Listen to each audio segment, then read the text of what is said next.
सो जय हिंद एवरीवन, कैसे हैं आप सब लोग। मैं अभिषेक एक बार फिर से स्वागत करता हूं आप सबका इस बेहतरीन सी वीडियो में, जो कि आज आपको एनवायरनमेंट की पार्ट टू की तरफ लेकर जाएगी। पार्ट टू में आज हम आपका जानेंगे कि एनवायरनमेंट से रिलेटेड और क्या क्या टर्म्स हो सकते हैं, क्या क्या आपका स्पीशीज़ हो सकती हैं, कैसे आपका जो है चर्चा होते हैं, इस सबको आज समझने की कोशिश करेंगे। तो आज का जो हमारा टॉपिक है इसको हम कहते हैं इकोलॉजी एंड इकोसिस्टम। ठीक है सर। इससे अभी आपका जो है पढ़ाने का रीज़न भी आपका एक बहुत इंपॉर्टेंट है। उसके पीछे ये रीज़न है कि अभी रिसेंट में आपका जो है जियोलॉजिस्ट का एक एग्ज़ाम होता है जो कि आपका यूपीएससी कंडक्ट कराती है। ठीक है। उसमें एनवायरनमेंट से रिलेटेड आपका इन सारे टर्म्स को आपका पूछ रखा है। ठीक है। तो बेसिक हम आपका आज कवर करेंगे इस सारी चीज़ों में, देखेंगे कि आपका क्या होता है। देखो, सबसे पहली बार आपका इकोलॉजी की अगर बात की गई है तो इकोलॉजी जो टर्म था ये 1869 में जर्मन बायोलॉजिस्ट के द्वारा दिया गया था। इनका नाम था अर्नस्ट हैकेल। ठीक है। अगर मैं बात करूँ तो ये आपका दो पार्ट से आपका डेराइव होकर बना है। एक का मतलब होता है ऑइकोस, ऑइकोस का मतलब होता है होम, और स्टेट का मतलब होता है लोगोस, मतलब स्टडी। तो जब भी हम आपका घर की स्टडी को आपका देखते हैं तो उसको हम क्या क्या देते हैं, उसको हम एनवायरनमेंट कह देते हैं। या हम ये भी कह सकते हैं कि आपका ये साइंटिफिक स्टडी है जो कि रिलेशनशिप दर्शाती है किस किस के बीच में, living organism with each other and with their environment. उनके घर के बीच में आपका जो है कैसा आपका एनवायरनमेंट है, उनके आपस में आपका कैसा एनवायरनमेंट है, वो सारी चीज़ें देखते हैं। It studies the interaction among organism and their environment. ठीक है सर। तो ये सारी चीज़ें हमको आपका जो है बेसिकली समझ में आती हैं। अगर मैं पूछूं तुमसे कि एनवायरनमेंट क्या है तो तुम्हारा सीधा सिंपल जवाब होगा सर, जो भी हमारे आसपास आपका जो है दिख रहा है, जितने भी आपका जो है बेसिकली लिविंग ऑर्गेनिज्म है, नॉन लिविंग ऑर्गेनिज्म है, ये सारे आपका जो है मिलकर क्या तैयार कर रहे हैं, ये सारे मिलकर आपका जो है एनवायरनमेंट तैयार कर रहे हैं। तो मैं कहूँगा ठीक है, तो जरा यहाँ पर भी देख लो। It may be defined as surroundings और condition in which organism lives और operate. Environment broadly includes living and non organic component, यहाँ हम इनको बायोटिक और ए बायोटिक भी आपका डिफाइन कर देते हैं। All organism depend on their environment for survival. ठीक है। मतलब जितना भी उनका आसपास का एनवायरनमेंट होता है उसी से आपका वो क्या बनाते हैं, उसी से वो अपना जो है बेसिकली एनवायरनमेंट क्रिएट करते हैं। ठीक है सर। अगर मैं आपका बात करूँ तो लेवल ऑफ इकोलॉजिकल ऑर्गेनाइजेशन होता है। अब लेवल को अगर देखोगे ना तो सबसे आपका पहला लेवल जो तुम्हें दिखाई देता है, इसको हम इंडिविजुअल भी कहते हैं। इसको क्या कहा जाता है, इंडिविजुअल भी कहा जाता है। कई लोग इसको आपका ऑर्गेनिज्म कहते हैं। अब अगर मैं इंडिविजुअल के बारे में बात करूं तो इंडिविजुअल में जब भी आप देखेंगे, मैं कुछ कुछ आपका बातें इंपॉर्टेंट बताता चलूँगा, इसको आप समझते चलिएगा।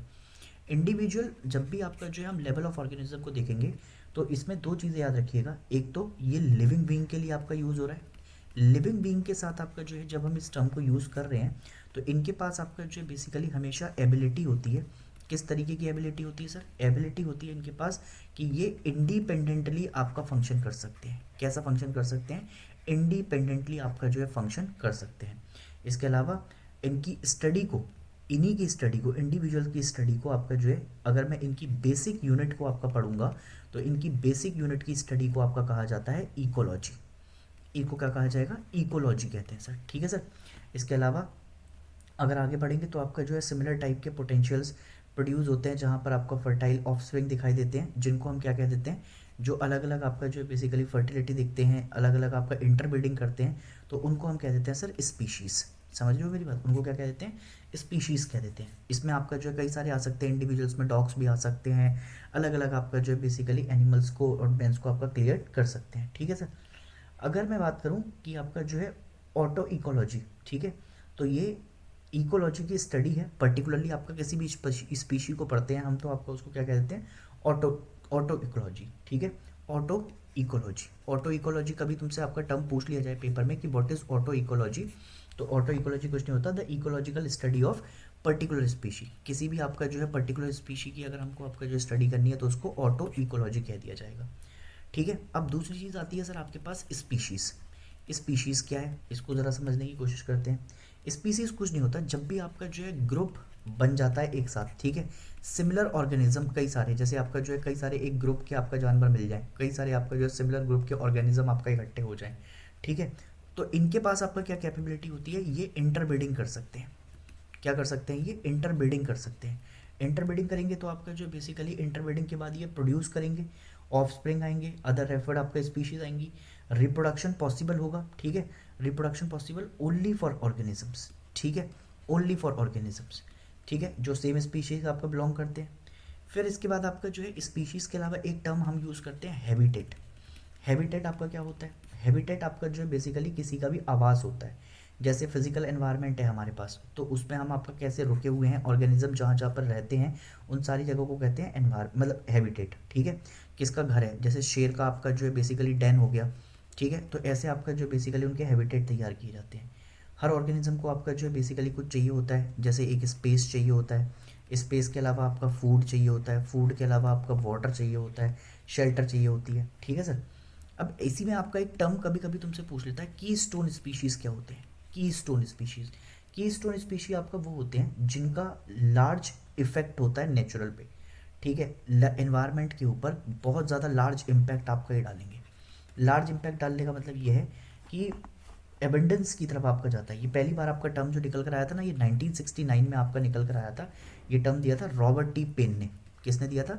रॉबर्ट टी पेन के द्वारा आपका ये टर्म निकल कर आया था। ठीक है, तो हम जब भी आपका समझेंगे कि ये इंडिकेटर स्पीशीज़ हैं जो कि आपका बड़े लेवल पर आपका क्या डाल रही है, इम्पैक्ट डाल रही है। ठीक है, फिर धीरे से आपका जो है आगे बढ़ोगे, इनके बारे में आपका बाद में बात करूंगा। पहले आपका जो है एक शब्द मैं दिखाता हूँ, ज़रा ध्यान से देखो।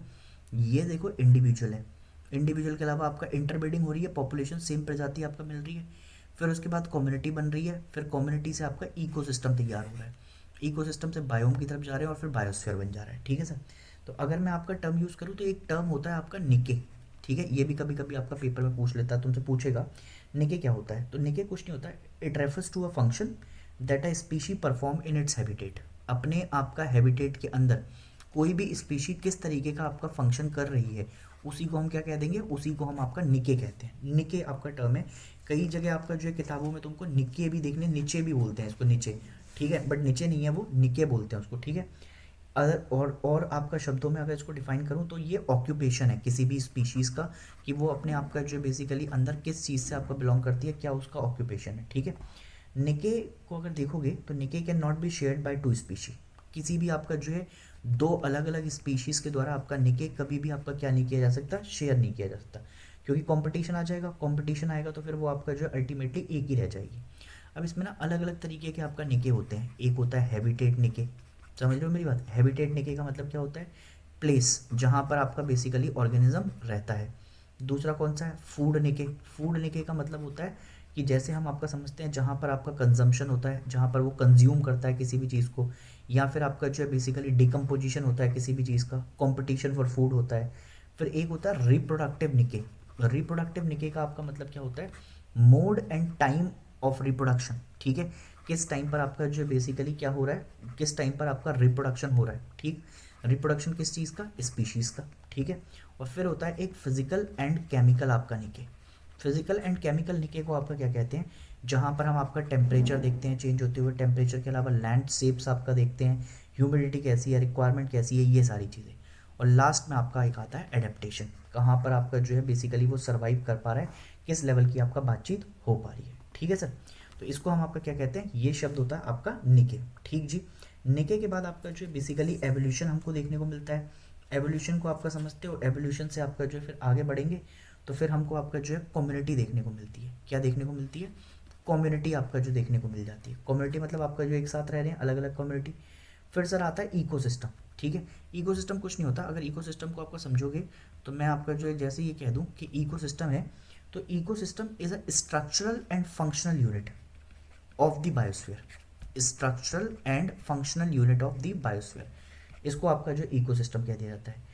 इसमें आपको क्या क्या चीज़ें मिलेंगी, लिविंग बींग्स मिलेंगे, फिजिकल एनवायरनमेंट मिलेगा, दोनों तरीके से आपका जो मटेरियल मिलेंगे, जहाँ आपका जो है बेसिकली कम्युनिटी को देखेंगे वो सारी चीज़ें। और फिर इसी बायोस्फीयर का पार्ट होता है आपका बायोम। ठीक है, बायोम आपका जो है बेसिकली डिवीज़न है टेरेस्ट्रियल पार्ट का आपका जो है, जहाँ पर हम आपका क्या क्या समझते हैं, क्लाइमेट देखते हैं, क्लाइमेट के अलावा आपका वेजिटेशन देखते हैं कि कैसी वेजिटेशन है, एनिमल लाइफ देखते हैं कि एनिमल लाइफ वहाँ पर आपका कैसी है, सॉइल टाइप कैसी है, ये सारी चीज़ें हम आपको वहाँ पर पढ़ेंगे। और बायोस्फीयर तो तुम्हें पता ही है, जहाँ पर आपका बेसिकली लाइफ एग्जिस्ट करती है, वो पार्ट है ये जहाँ पर लाइफ एग्जिस्ट करेगी, जहाँ पर एटमॉस्फेयर मिलेगा, एटमॉस्फेयर के साथ साथ आपका जो है हाइड्रोस्फेयर मिलेगा, वाटर हो जाएगा, लैंड मिल जाएगा, ये सारी चीज़ें आपका जो तुमको यहाँ पर एटमॉस्फेयर के अंदर आपका देखने को मिल जाएंगी, इसे कहते हैं हम बायोस्फीयर। ठीक है सर, अब ये दो टर्म आपका जो मैंने तुम्हें समझा दी। इकोलॉजी समझ में आ गया। इकोलॉजी बेसिकली क्या होता है, ecology is a unit which has living and non living component. ठीक है, and their interaction while being dependent on each other, एक दूसरे के ऊपर आपका किस तरीके से आपका वो डिपेंडेंट रहते हैं, डिपेंडेंसी के साथ आपका जो है लिविंग और नॉन लिविंग ऑर्गेनिज्म को कंप्लीटली बनाकर आपका क्या कर देते हैं, इकोसिस्टम आपका तैयार करते हैं। इकोलॉजी क्या है, तो इकोलॉजी कुछ नहीं है, ecology is the study of ecosystem, इस तो इकोसिस्टम की स्टडी को ही इकोलॉजी कह दिया गया है कई जगह, ठीक है।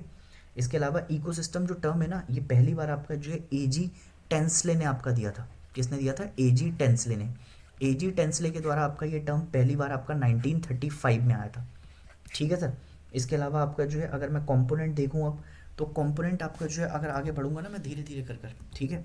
अब अगर मैं मान लो आपका जो है कंपोनेंट तैयार कर दूँ, तो कंपोनेंट में आपका दो तरीके के कंपोनेंट होंगे, एक होंगे बायोटिक कंपोनेंट और एक होते हैं ए बायोटिक कंपोनेंट, ठीक है। ए बायोटिक कंपोनेंट को कहते हैं जो नॉन लिविंग कंपोनेंट होते हैं, और बायोटिक कंपोनेंट कौन से होते हैं, जिनको हम लिविंग कंपोनेंट कहते हैं। जैसे अगर आपका ए बायोटिक के अंदर देखूँ तो फिजिकल फैक्टर कौन कौन से हो सकते हैं, फिजिकल फैक्टर में सनलाइट, टेम्परेचर, ठीक है, रेनफॉल, इनको आपका देखते हैं। फिजिकल फैक्टर में आपका जो है इसमें तीन तरीके के आपका ए बायोटिक के अंदर आते हैं, एक आते हैं फिजिकल फैक्टर, एक आते हैं इनऑर्गेनिक सब्सटेंस, और एक आते हैं आपके पास लास्ट वाले ऑर्गेनिक कंपाउंड्स, ठीक है। फिजिकल फैक्टर के अंदर आपका जो है sunlight, temperature, rainfall, humidity, pressure, जो कि किसी भी आपका ऑर्गेनिज्म की ग्रोथ के लिए बहुत ज़्यादा ज़रूरी है। इनऑर्गेनिक सब्सटेंस के अंदर आपका कार्बन डाइऑक्साइड, ऑक्सीजन, नाइट्रोजन, ये बहुत इंपॉर्टेंट रोल प्ले करते हैं ग्रोथ के लिए।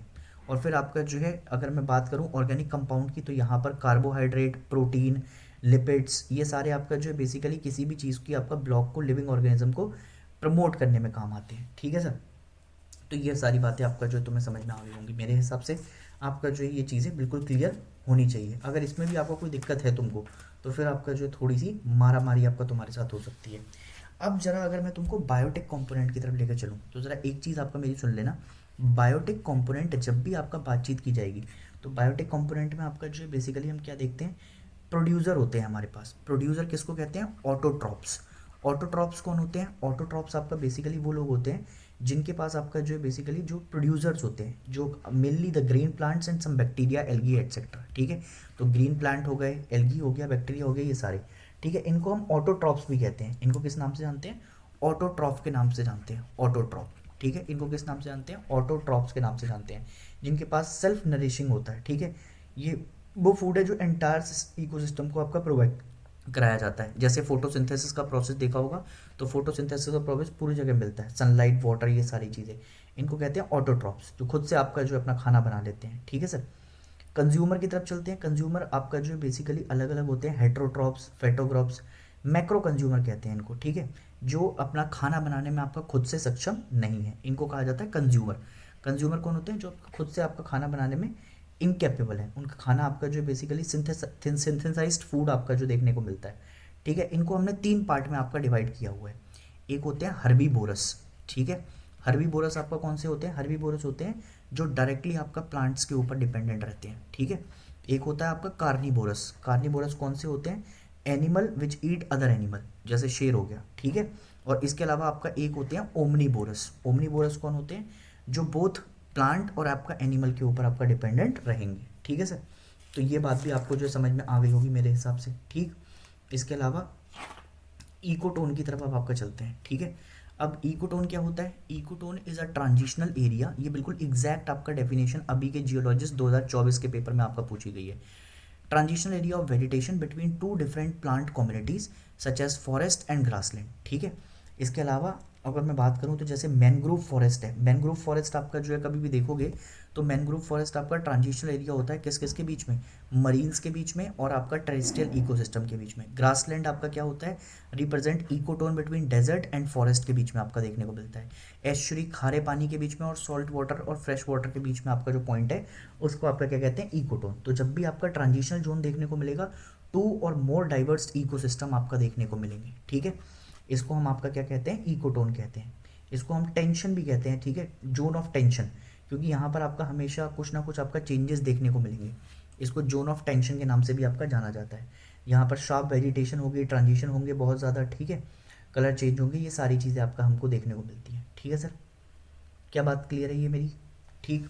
अब एक तो मैं आपका मुझे होमवर्क में बताना है, मतलब होमवर्क तो क्या है कि तुम इस कमेंट सेक्शन में बताओगे, सेप्रोट्रॉप्स भी आपका नाम की एक चीज़ होती है, सेप्रोट्रॉप्स। सेप्रोट्रॉप्स आपको कौन सी प्रजाति होती है, ये तो मुझे कमेंट सेक्शन में बताना, ठीक है। तो मेरे हिसाब से आपका जो है अब एक आपका ये हो गया। एक टर्म और आपका जो है मैं बताऊंगा तुम्हें अगली क्लास में, जिसको कहते हैं एज इफेक्ट। ठीक है, एज इफेक्ट क्या होता है, एज इफेक्ट को आपका यही बता देता हूँ। कई बार क्या होता है कि समटाइम इन अ निकोटॉन, ठीक है, जो नंबर ऑफ पॉपुलेशन डेंसिटी होती है कुछ स्पीशीज़ की, वो बहुत ज़्यादा आपका बड़ी होती है। ठीक है, ग्रेटर देन ईदर कम्युनिटी, पूरी कम्युनिटी से आपका जो है बेसिकली बड़ी आपका क्या होती है, उनकी उनकी आपका जो है एकदम पूरी स्पीशीज़ की पॉपुलेशन ही पूरी ज़्यादा हो जाएगी। तो इसको पॉपुलेशन डेंसिटी जब किसी भी आपका एक स्पीशी की बड़ी हो जाती है, इनफैक्ट इतनी बड़ी कि वो कम्युनिटी से भी ज़्यादा बड़ी है, तो ऐसे टर्म को आपका एज इफेक्ट कह दिया जाता है। क्या कह दिया जाता है, इसको एज इफेक्ट कह देते हैं। ठीक है सर। और अगर कोई आपका स्पीशी देखने को मिलेगी आपका इस पूरे जोन में, तो उसको क्या कहेंगे, एज स्पीशीज के नाम से आपका जाना जाएगा। ठीक, मेरे हिसाब से आपका ये टर्म तुम्हें समझ में आ गए होंगे। इकोटोन के बारे में याद रखना पेपर में, निके याद रखना क्या होता है, लेवल ऑफ इंक्यूरेशन याद रखना, ये बायोटिक नॉन कोबायोटिक कंपोनेंट याद रखना। फिर उसके अलावा आपका जो है ये टेबल आपका ज़रूर याद रखना कि कैसे आते हैं, individual, micro population, community, ecosystem, biome. Biome वगैरह आपका अगली क्लास में देखेंगे। बायोस्फीयर आपका मैं समझा चुका हूँ, कैसे ए बायोटिक और बायोटिक कंपोनेंट मिलते हैं, और इन सारी चीज़ों को आपका पढ़ के अपने नोट्स बना लेना, ताकि आपका पेपर में अगर यहाँ से क्वेश्चन आए तो तुम करके आ जाओ। मैं मिलूंगा आपको नेक्स्ट वीडियो में, तब तक के लिए जय हिंद।